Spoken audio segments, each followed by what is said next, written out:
Welcome back, students, for this session.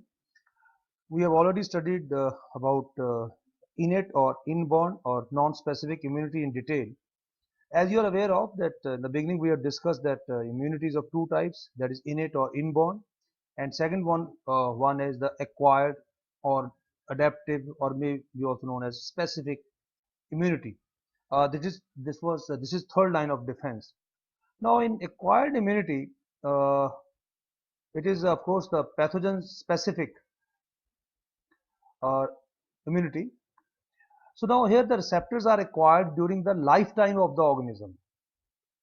So acquired immunity, but we find that during the lifetime, and this immunity is acquired. The acquired response is called adaptive also because it prepares the body immune system for future challenges.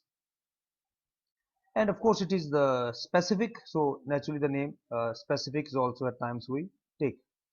Acquired or adaptive or specific third line of defense is of two types: active immunity and passive immunity. We shall be discussing these types a little later. Let us first see what exactly is the acquired immunity. We shall be concentrating on this discussion for a while. Now, acquired immunity is, uh, if a pathogen is able to pass the body's non-specific defenses, somehow it has been able to cross those areas. The immune system reacts with a series of specific defenses now, uh, so that the attack could be repulsed. Now, the unique feature of this immunity, that is acquired immunity, uh, a few important characteristics are: number one, as already discussed, very specific. So specificity is one thing we find. After specificity, then it is diversity. And third very important thing is discrimination between self and non-self. So when we talk of acquired immunity, there are 3-4 parameters which we must take care of. In acquired immunity, number one, uh, the features include important features, of course. Firstly, specificity, specificity, followed by, of course, diversity. You can say diversity, very diverse in nature. Then important component, that discrimination. When we come to this discrimination, that is to make a discrimination between self and non-self, between self and non-self cells, non-self. And lastly, of course, equally important is memory. So here cells remember. So four aspects, four features: specificity, diversity, discrimination between self and uh, non-self, and lastly the memory.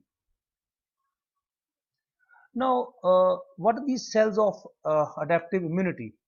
These cells, when we talk of, they are special types of leukocytes. So here we find basically the leukocytes, special type of leukocytes which are involved in acquired immunity. And these special type of leukocytes are called lymphocytes. They are called lymphocytes, and also another type, lymphocytes and uh, antigen presenting cells. Antigen presenting cells, right? There are two types of these lymphocytes. One is called T lymphocytes or T cells, T lymphocytes,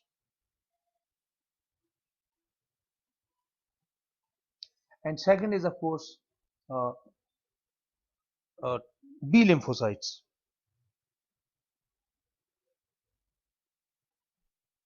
So T lymphocytes and B lymphocytes. So these T lymphocytes or T cells when triggered off by antigens, they produce off a clone of T cells. So now this clone of T cells may be of different categories. Now when we talk of this clone of T cells, they may be cytokine or killer T cells, cytokine or killer T cells. Then there may be helper T cells,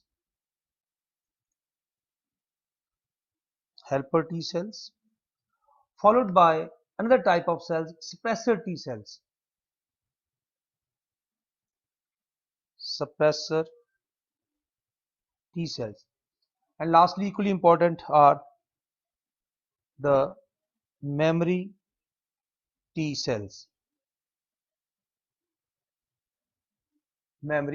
T cells. So T lymphocytes, as I've told you, uh, four produce a clone of T cells once the antigens they attack. So once this mechanism is triggered off, so four type of T cells are there. Number one, cytotoxic or killer T cells. Correction, this is not cytokine. Cytotoxic you may write here, cytotoxic or killer T cells. Now these cells, they directly attack and destroy antigens by secreting a protein. They secrete a protein called this protein is with the name perforin. We had studied about this a bit earlier also. Perforin. So these perforin is secreted. Then helper T cells. Now these helper T cells they stimulate the B cells. These helper T cells, they are going to stimulate B cells. Now these B cells, once stimulated, they produce antibodies. So antibodies are important, as we have already studied. So these antibodies are produced by B cells, and these form protein mediators, and these protein mediators are called lymphokines.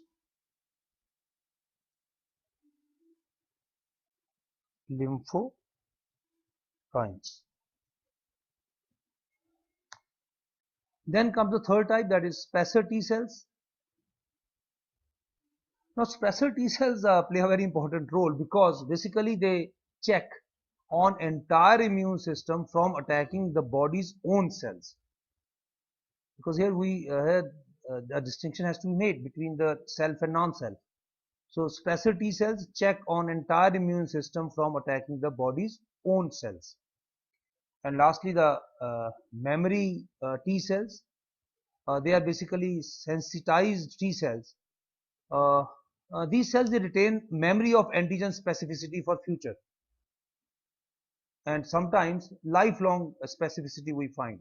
So these T cells, because of their presence, say attack takes place once again after a few years. So these memory T cells remember the antigen specificity and they act quickly. Now, three types, that is killer, helper and suppressor T cells, are also called effector cells. So when we talk of cytotoxic or killer T cells, then helper T cells and suppressor T cells, if we combine these three, we don't take memory T cells here. So first three when are combined, that is cytotoxic, helper and suppressor T cells, they are also called effector cells. So these three combined, if we do it, so they are called effector cells. Then comes the B lymphocytes or B cells. Now these B cells,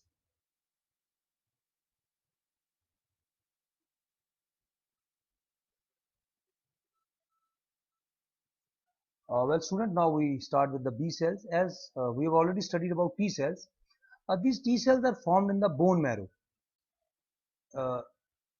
In fact, both T and B cells are formed in the bone marrow only. But the T cells once formed in the bone marrow, they migrate to thymus, and where they subsequently undergo maturation, and various types of T cells which we have just studied are formed. But then comes the B cells. Now these B cells, they are formed in bone marrow and undergo maturation in the bone marrow itself. So they are formed in bone marrow and undergo maturation in the bone marrow only.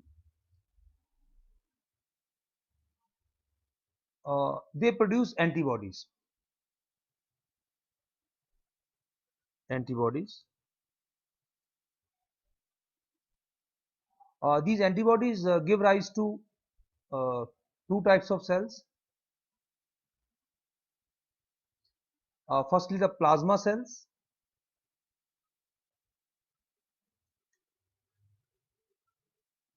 Plasma cells, and secondly, the memory B cells. So the B cells, they produce antibodies and give rise to firstly the plasma cells, and second is the memory cells. Now plasma cells are formed by the division of B cells and further differentiation of B cells, and these plasma cells, they secrete enormous amount of antibodies. This is very important. The antibodies, that complex enormous amount of antibodies are secreted. While the memory B cells, uh, some of the activated B cells which are there, they do not differentiate further into plasma cells. So when they do not differentiate into plasma cells but they remain like that, so they are retained as memory cells. So memory cells. So this way, students, we find that the acquired immunity, uh, in the beginning we discussed that two types of cells are produced, special types of leukocytes, one the lymphocytes and second the antigen presenting cells, if you remember. Now lymphocytes, we have studied two types, number one T lymphocytes in detail, and number two is the B lymphocytes. Of course, T lymphocytes are further of different types, four types we have studied, and the B lymphocytes again are two types, uh, plasma cells and the memory B cells. Then the other type, that is antigen presenting cells, also called APCs, antigen presenting cells or APCs. These are specialized cells which include macrophages, B lymphocytes and dendritic cells. Now how to distinguish these cells? They are distinguished by two properties. Number one, they express class 2 MHC molecules on the membrane, and secondly, by able to deliver a co-stimulatory signal that is necessary for helper T cell activation. So to distinguish between the antigen presenting cells, APCs, and the lymphocytes, the two parameters: number one, class 2 MHC molecules on the membrane. So they express. Now what are these, what do we understand by this? Now what are these MHC molecules? The MHC means major histocompatibility complex. Basically there are two type of molecules further: MHC class 1 molecules and MHC class 2 molecules. MHC class 1, MHC class 1 molecules, uh, they are one of two primary classes, of course, and these are found on the cell surface of all nucleated cells in the body. So this is a cell, a nucleated cell in the body. So they are found on the surface of cells in the body. Now, what is the function of these cells? Their function is to display peptide fragments on non-cell proteins. So they display here the peptide fragments so that the cytotoxic T cells they could identify these. So very important that this is sort of a mechanism of for communication. Now the other one that is MHC class 2 major histocompatibility complex, MHC class uh, 2 molecules. They are family of molecules normally found only on antigen presenting cells. Antigen presenting cells like such as dendritic cells, mononuclear phagocytes, some endothelial cells, thymic epithelial cells, and B cells. Now, the antigen presented by class 2 peptides are derived from extracellular proteins, not from the cytosol, that is not from the cell itself, but uh, from extracellular proteins. That is why this pathway is also called exogenous pathway, because in the first we find the here the peptides which were located on the membrane were important, but here in the MHC class 2 molecules the they are derived from the extracellular proteins. So that is how the path is called exogenous pathway. Now students, the acquired immunities of two types. In the beginning I have told you one natural or active type. So if we see the now we come to the classification once again. So acquired immunity is of two types. Number one, the natural or active,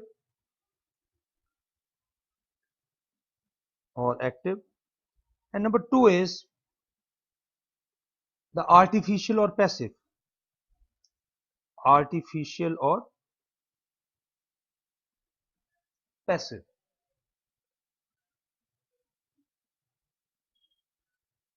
Artificial or passive, number one, natural or active, and second is artificial or passive. Now, in the first one, that is active immunity or natural immunity, is resistance induced after contact with foreign antigens. Once contact is made with the foreign antigens like microorganisms and so on, so then this resistance is induced. That is number one, active immunity. In passive immunity now, when we talk of the second type, that is passive uh, immunity. Now in passive immunity, it occurs when antibodies produced artificially are injected into a person to counteract antigens. Here important thing is that antibodies are not produced by the individual, but these antibodies, they are produced artificially and then subsequently they are injected into a person to counteract antigens. Examples are, let us, very common examples are snake venom, uh, antigens against rabies, tetanus toxins, salmonella infection, etc. Very important information here is the yellowish fluid colostrum secreted by mother during the initial days of lactation, when child is fed with by the mother. So in the initial days of lactation, this colostrum, yellowish fluid, has got abundant antibodies, especially IgA, to protect the infant. So passive immunity. So again, basically, it is these are the antigens which correction antibodies which are not produced in the body, but they are supplied from outside somehow. Now, if we see the differences between active and passive immunity, now active immunity is due to the contact with pathogen or its antigen, while in passive immunity we obtain the antibodies from outside. Second, in active immunity, immunity is not immediate. It takes some time. That time lapse occurs. While in passive immunity, the moment we administer these antibodies, immunity develops immediately. Thirdly, it lasts for sufficiently long period. The active immunity, it lasts for longer durations. But passive immunity is again, as the antibodies are introduced from outside agency, so it lasts for a few days only. Another important feature about active immunity is that antibodies are produced by the body in response to pathogen or antigen. Passive, of course, the antibodies are obtained from outside. In active immunity, there are hardly, I mean, the side effects are very few. We don't find many side effects in case of active immunity. But in passive immunity, at times the body reacts to the introduction of anti-sera. And if it happens, this phenomenon is called serum sickness. So it may be there. So there are these are important differences between active and passive uh, immunity.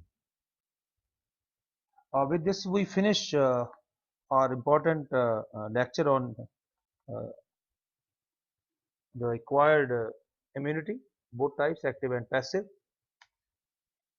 In our next lecture, we are going to discuss about immune response in general and vaccination and immunization programs. Thank you.